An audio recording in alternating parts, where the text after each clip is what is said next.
Hey, Dana, you there? I need to talk to you about the meeting with the wedding planner tomorrow.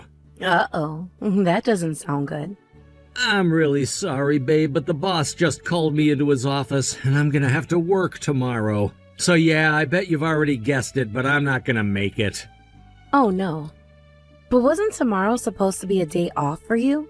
Well, yeah, it was supposed to be, but not anymore. I don't know all the details, but there was some kind of trouble pertaining to a deal with one of our larger clients, and that means I'm gonna have to wake up at 4 o'clock in the freaking morning, then drive 3 hours to their head office to do damage control. Good grief, that's gonna be a rough day for you. Yeah, you're telling me. I'm not looking forward to tomorrow. I feel even worse because I know you were really looking forward to that meeting with the wedding planner. Do you think you'd be able to go by yourself?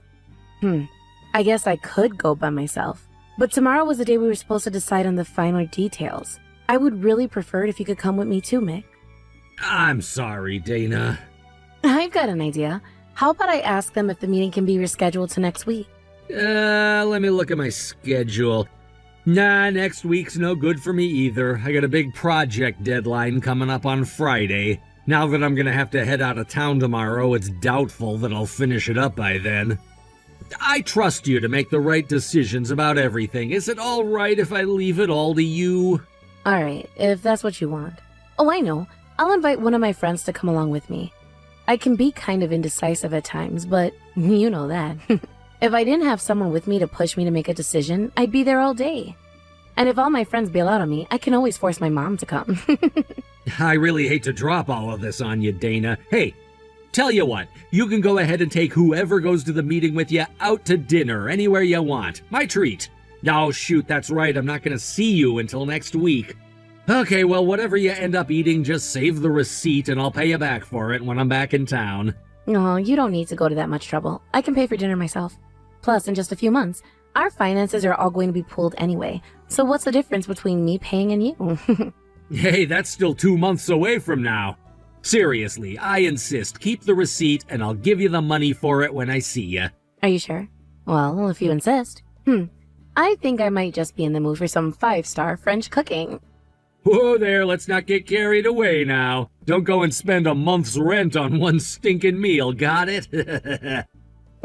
Well, you did say I could eat wherever I want. Allow me to rephrase, wherever you want within reason. But seriously, I want to do this for you. I owe it to you for missing the meeting. Plus, I want to be careful with money stuff between us. I mean, we both know that you make a decent amount more than I do. I don't want to feel like I can just depend on you to foot the bill for everything. You got me? I didn't think it was a big deal which of us makes more money. I mean, it kind of is a big deal, though. You wouldn't believe how often I get accused of going after a sugar mama for myself. I'm a guy, after all. Guys have this thing about wanting to be the breadwinner, right? So imagine my position. Here I am wanting to be the man of the house and work my hardest to be able to support you. But then you bring home in 2 weeks what I make in a month. That's a little bit of an exaggeration. Well, yeah, but you get the point, right? As much as I do appreciate how good you are to me, but at the same time, sometimes I feel like, I don't know, like a loser having to rely on my fiancé like this. You're not a loser at all, Mick. I do the things I do for you because I want to. Because I love you. I don't care how much you earn. I love you just the way you are. It's really, really nice to hear you say that, Dana. But I don't think I can handle this for too long. I'm gonna work as hard as I can to one day earn more than you do so I can do for you what you've been doing for me. Then, hopefully, we can both retire early and spend our golden years in peace and luxury. You always impress me with what a hard worker you are, Mick. I'll be cheering you on all the way. But I don't think I'm gonna hold back on my career to let you beat me. Oh man, you're gonna move the goalposts on me? But for real, you have been super busy at work lately. We've only seen each other once this past week. Are you sure you're not working too much at that company? It's not always like this. It's only because I was given the lead on 2 new projects simultaneously. So I have to spend basically every waking hour at the office and only come home to sleep for a few hours. It's exhausting. Are you sure you're okay? I don't want you working yourself sick, especially not when we're this close to the wedding.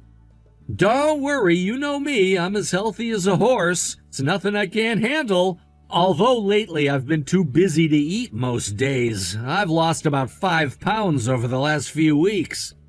Wow, you've lost 5 pounds in a few weeks? I'm jealous. I've been trying to lose weight for 2 months and I haven't lost that much yet. Oh yeah, now that you mention it, you were on a diet or something for the wedding, weren't you? That's right. I only need to lose 10 more pounds to meet my goal. But it's not going as well as I'd hoped. Maybe I'll start going to the gym a few more times a week. Have you considered trying my patented too busy to eat diet? It's amazing. All you have to do is eat nothing and then boom, you'll lose weight. Well, I am doing my best to cut down on snacks and sugary drinks. But I feel like doing a crash diet like that would be worse for my health than being overweight. Plus, it makes it harder for me to concentrate at work. And also, there's one major problem getting in the way of me losing weight. I love food. If only I didn't love food, losing weight would be a snap. Yeah, you even keep pace with me sometimes. But considering how much you eat, it's actually incredible that you're not overweight at all. Yeah, that's why I go to the gym. To burn off enough calories to eat as much as I want. I think my problem is just that I'm not exercising enough. There's also a members-only pool down the street. Maybe I'll start going there too. What are you trying to do, copy Rocky's training program? And just for the record, I think you're absolutely gorgeous just the way you are. Yeah, well, I don't. The wedding is right around the corner, so I want to keep my routine until then. You just don't overdo it, okay? Don't worry, I'll be fine. So when will I be able to see you next week? I'd say probably around Tuesday or Wednesday. Actually, let's make it Wednesday just to be safe. Okay, Wednesday sounds great. You can come over to my place. I'll make you one of the new healthy recipes I found online. You're not gonna make me eat some vegan crap, are ya? No, don't worry. It has meat in it. Real meat. That's a relief. Looking forward to it. Thanks again for taking care of the meeting tomorrow. If there's something you need my input on, go ahead and text me. I'll let you know. Have a safe trip.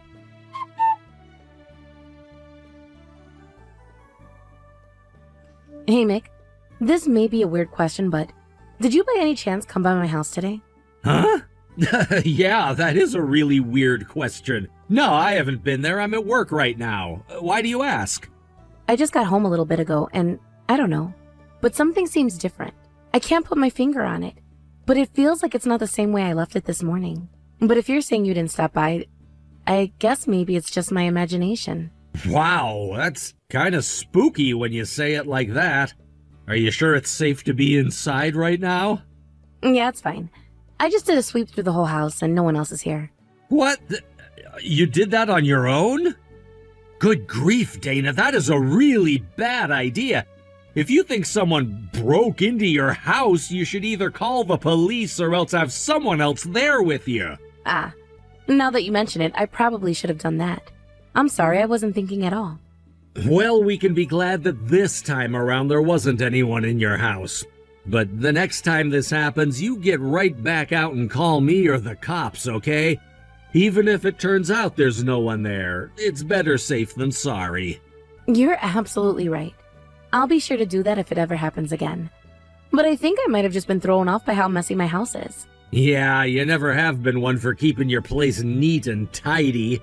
It looks like someone broke in and went through all your stuff basically 24/7. What's the matter? Did you lose your motivation to tidy up just because I've been too busy to come over lately? You caught me, guilty as charged. I don't know though, I can't shake the feeling that something's not right. Now, yeah? What makes you say that? My bag is gone. Your bag? You know, the one I keep in the closet? My little sister is going to a wedding and she asked me to lend it to her, but when I went to look for it, I couldn't find it anywhere. Huh. I'll bet you probably just put it somewhere else the last time you used it. Either that or you got rid of it by mistake. I mean, my God, it seems like it's every other day you text me saying you can't find something of yours. You know me way too well. It feels like I've gotten way worse over the last few years, too. What about all the presents I've given you? You haven't lost those, have you? No, I didn't lose them. I keep all of your presents in a very special place. The dumpster. No! How could you? But yeah, I'm planning on coming to your place this weekend. How about we both look for it together? Nah, my sister needs it by tomorrow. I'm just gonna have to give her something else to use instead. Okay. Well, in any case, I'm glad that no one actually broke into your house. I'm not relieved just yet. It still seems really, really weird to me. I mean, sure, I do lose a lot of stuff, but there's no way I would misplace that bag. It was a really expensive bag from a high-end brand, and it had a lot of emotional value to me, so I always put it away in the same spot on my shelf when I'm done using it. It's gotta be around there somewhere. You just need to look in the right place. I'm moving in with you after the wedding, so how about we take a whole weekend to completely clean the place up? I'm sure we'll find it if we do that. Yeah, maybe you're right. Hey, Mick, is there any way you could come over tonight? I still got a ton of work to do before I leave today, so I doubt it. Even if I came straight over from work, I probably wouldn't get there until well after midnight. Plus, the air conditioner in my office is on the fritz, so I'm pretty sweaty. I'd like to take a shower before I go see you. So yeah, I think I'm just gonna head to my place tonight. Oh. What's the matter? I know I'm probably just imagining things, but it's still scary, you know? Oh, you mean you're still afraid someone broke into your apartment? It's not that I'm afraid, it's just weird. I would feel better if someone were here with me. You don't have a thing to worry about, Dana. Your neighborhood is super safe and there are security cameras all over the place, right? I don't think anyone would be stupid enough to break into your house.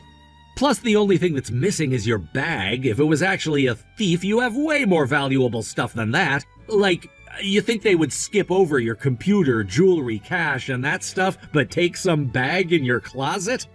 Yeah, you're right. I'm just a little on edge. I should take a warm shower and relax. I'm sorry for bothering you at work, Mick. Don't be sorry at all. It's gotta be scary to be a woman living alone these days. Don't hesitate to call me whenever something feels off, okay? You can trust me. I'll pick up the phone any time of day. Thanks, Mick. Oh yeah, one more thing. When I come over this weekend, would you mind taking a look at the speech I wrote for the wedding? I did my best to put something together that sounds good, but I'm not very confident. You're way better than me with words. I'd feel better if you looked it over for me. Sure thing. Okay, I'll let you know. Be safe on your way home.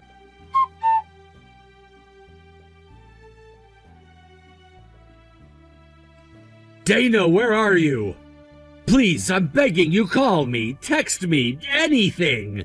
What's up, Mick? What's up? You know what's up. The wedding is about to start, but you're not here. Not only that, your parents aren't here, your friends aren't here, no one on your side of the aisle is here. What's going on? When are you gonna get here? I'm never going to get there. What? I'm not coming. I'm not going to marry you anymore. You're not gonna marry me? I don't understand. Why are you doing this, and today of all days? It's simple. I decided that I don't want to marry you.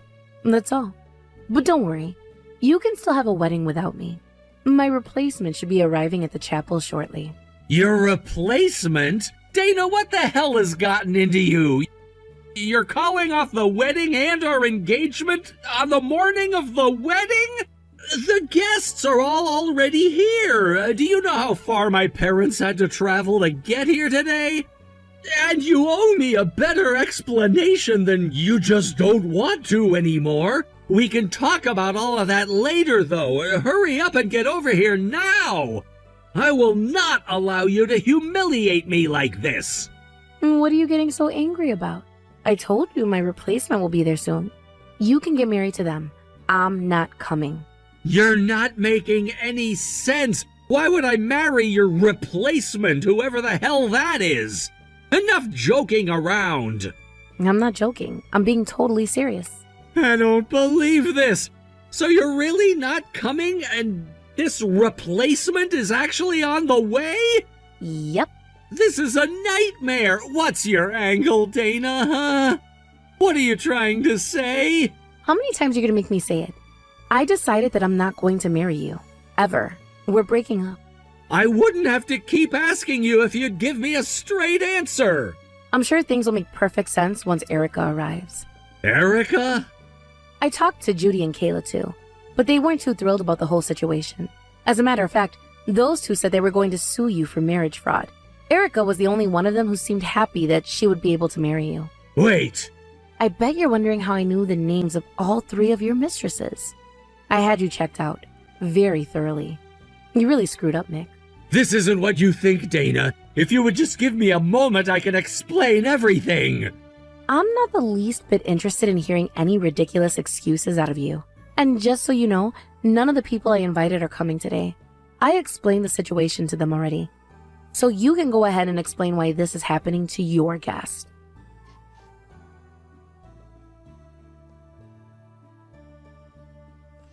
Dana, please, just give me a minute to explain. I swear this will be the last thing I ever ask of you.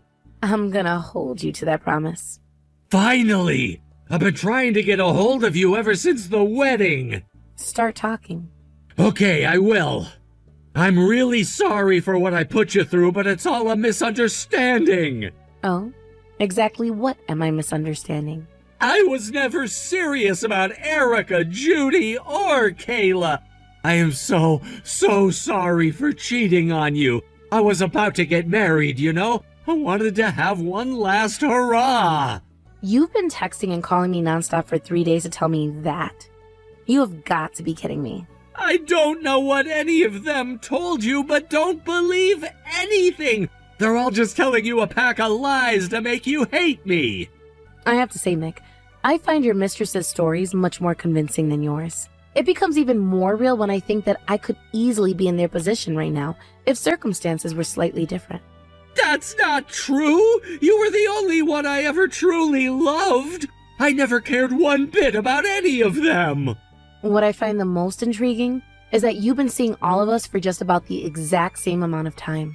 It was merely coincidental that you stood to gain the most by marrying me.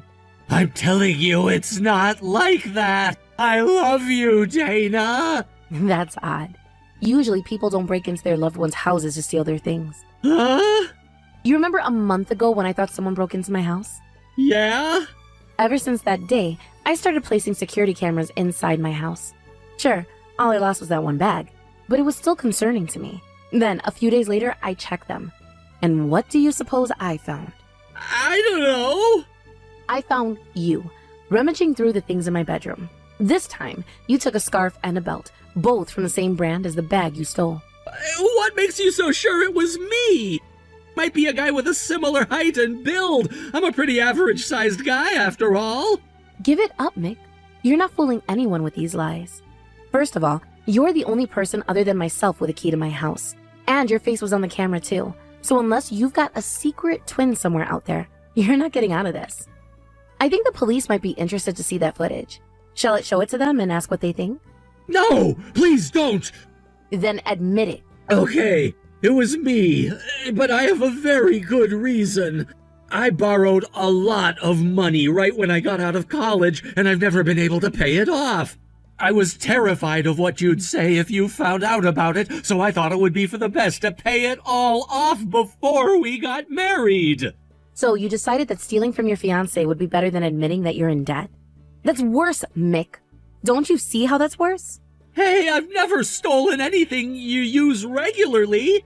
And didn't you say you wanted to offload some of your unnecessary stuff before we move in together? I thought I'd save you the trouble and do it for you. Stop trying to spin burglary as saving me trouble. You're nothing but a petty thief. When I think about it, I never had a habit of losing things until I started dating you. I'll bet I never lost any of that stuff. You took it all. No, I didn't. Yes, you did. Your mistresses all told me they had the same experience. All three of them started losing things the second they started seeing you. That's just a coincidence. Yeah, right. We've established for a fact that you've been stealing my things. Oh, and there's one more thing that I have in common with your mistresses. While we all work in different industries, we all have a relatively high income. That's what this was about, wasn't it? You were only after our money. What's wrong with liking wealthy women? Women like wealthy men too, don't they? I'm not knocking having income standards for your romantic partner, but you were never in it for the romance at all. It was just about the money. And what about Erica? She bought you a car because she was sure she was going to marry you. She's completely out of her mind. She's way older than you, Judy, and Kayla. I was never all that interested in her in the first place. I mean, she's the reason I haven't been able to see you much lately. She goes crazy if I don't see her every few days or so. Yeah, I know. I told you I've done a very thorough investigation of you. Out of all of your mistresses, you saw Erica the most. Plus, the private detective I hired said he could hear your arguments from across the street. I know it's hard to believe, but you were always the one I really loved. I wanted to be with you and only you. I was gonna cut things off with all of them after the wedding. You should have cut them off when we started dating, before you proposed at the very least. The only reason you didn't is because you wanted to milk them out of everything that you could. And to think you were always talking big about how you were going to grind your way up the corporate ladder. I don't know how you can stand to even talk to me anymore. If I were in your position, I'd be so humiliated that I'd change my name and leave the state. Please, Dana, forgive me. Don't break up with me. I can't live without you. I will never hurt you like this ever again, I swear. Do you even understand how much you've hurt me? I really don't think you get it. The man who I was planning to marry was lying to me and stealing from me.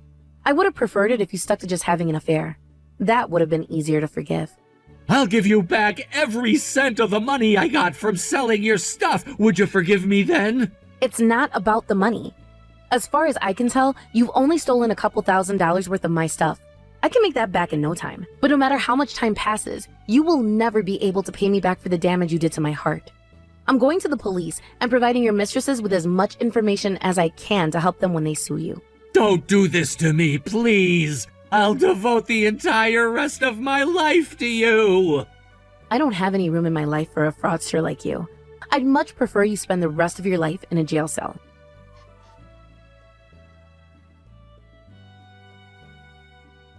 Mick was arrested for burglary not long after we had that final text conversation. His mistresses also sued him for fraudulent inducement to marry. With the information we all shared with each other, I'm sure they'll have no trouble securing a court victory. Mick's troubles don't end there, though. He is also on the hook for paying the cancellation fees for the wedding. Judy, Kayla, and I don't want anything to do with Mick ever again. Erica, however, is another story. She's absolutely nuts about him. And honestly, she's absolutely nuts in general. I wouldn't be surprised if she keeps going after Mick thinking he really wants to marry her. But that's not my problem anymore. Mick can deal with her himself.